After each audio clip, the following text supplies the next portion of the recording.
It was a crisp Tuesday afternoon when Deputy Commissioner Robert Callahan's phone lit up with a call from Meadowview Elementary. His gut twisted. Schools don't call during class hours with good news. The voice on the line was Principal Eleanor Hayes, her tone tight, with urgency. "Mr. Callahan, there's been an incident with Lily. She's at St. Joseph's Hospital with a broken arm." Robert's world tilted. His 5-year-old daughter, Lily, was his everything, her giggles, her bedtime stories about dragons, her tiny hand in his. The thought of her in pain was a knife to his chest. He dropped his case files and sped to the hospital, questions burning in his mind. Who did this? How bad was it? At St. Joseph's, Robert found Lily in the ER, her small frame dwarfed by the hospital bed. Her left arm was in a sling, her cheeks streaked with dried tears. When she saw him, her lip trembled. "Daddy, the mean lady hurt me." Robert knelt beside her, stroking her hair. "Tell me what happened, sweetheart." Through sobs, Lily recounted how a lunch volunteer had yelled at her and her friends for playing too loudly near the school garden. "She grabbed my arm so hard, Daddy. I said stop, but she twisted it, and it hurt so bad." Dr. Patel entered with x-rays, confirming a clean break in Lily's radius, a fracture caused by significant twisting force, not an accident. Robert's hands balled into fists. Someone had deliberately hurt his little girl. Fury simmering, Robert drove Lily, now in a purple cast and asleep from pain meds, back to Meadowview. Principal Hayes met him in the office, her face pale. "The volunteer, Susan Bradley, has been suspended pending investigation. We're so sorry." Robert's voice was steel. "I want details. Now." Susan, the wife of the local HOA president, was notorious for her petty complaints, fining neighbors for unmowed lawns or holiday lights left up too long. Witnesses said she'd snapped at the kids for being noisy, then grabbed Lily when she spoke up. "Where's Susan now?" Robert demanded. "She left, claiming Lily was defiant and she barely touched her." Robert's jaw tightened. "Show me the security footage." The video was damning. Susan stormed toward the group of kindergartners, her face twisted in anger. When Lily stepped forward, likely defending her friends, Susan seized her arm with both hands and twisted viciously. Lily's silent scream on the footage was gut-wrenching. She crumpled to the ground, clutching her arm, while Susan loomed over her, berating the crying child. Teachers rushed in, and only then did Susan back off.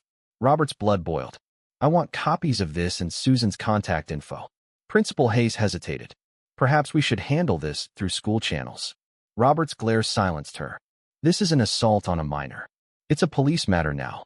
That evening, after tucking Lily into bed, her cast propped on pillows, Robert made calls. As deputy commissioner, he had resources, but he'd play this by the book. He contacted Detective Laura Simmons, a specialist in crimes against children. "Laura, my daughter, was assaulted at school. I've got video evidence. The suspect is Susan Bradley." Laura was stunned. "Is Lily okay?" "Broken arm. She'll heal. Susan won't be so lucky. I'm sending you everything: hospital records, footage, statements. File charges." Laura's voice was firm. "Consider it done." The next morning, Robert stayed home with Lily, who was in pain but eager to show off her cast's glittery stickers. His phone rang at 10 a.m. It was his neighbor, Mrs. Torres. "Robert, Susan's at the HOA meeting right now, bad-mouthing Lily, saying kids today are spoiled and she barely touched her." Robert's anger flared. Susan was spinning lies while his daughter suffered. "Thanks, Mrs. Torres. I'll handle it." He donned his dress uniform, its badges gleaming with authority, and headed to the community center. The room buzzed with neighbors as Susan held court. "These kids have no respect. When I tried to discipline one at school, she faked an injury for attention.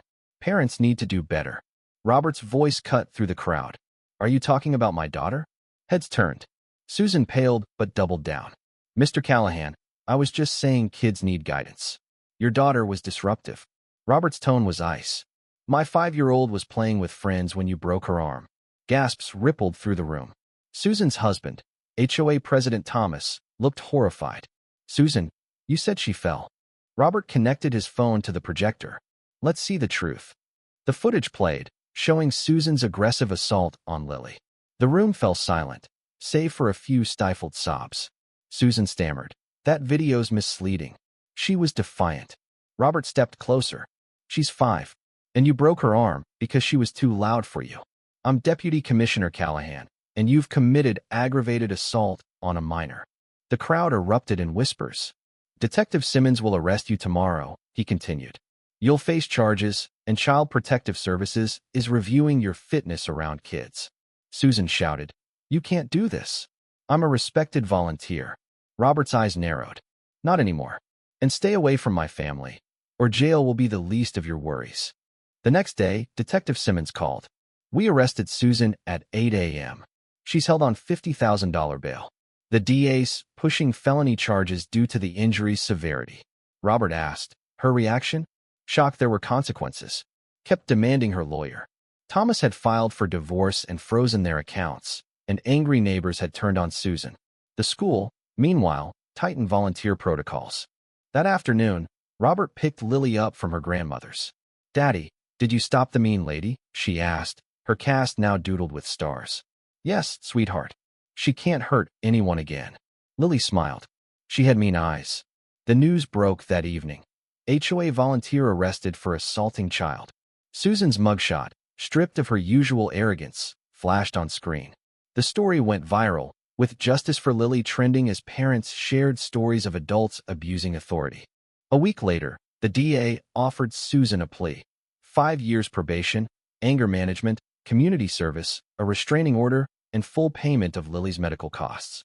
Robert insisted on a public apology. At the hearing, Susan tearfully admitted her guilt, her facade shattered. Lily's arm healed in 2 months, her spirit unbroken. The HOA elected new leadership, and Thomas left town post-divorce. The new president sent Robert a letter vowing to protect the community, which he framed as a reminder of his dual role as father and protector. 6 months later, Lily started kindergarten at a safer school, sporting a Daddy's Deputy t-shirt. As Robert watched her bound into class, he reflected on their journey. Lily had learned that justice prevails, even when bad things happen.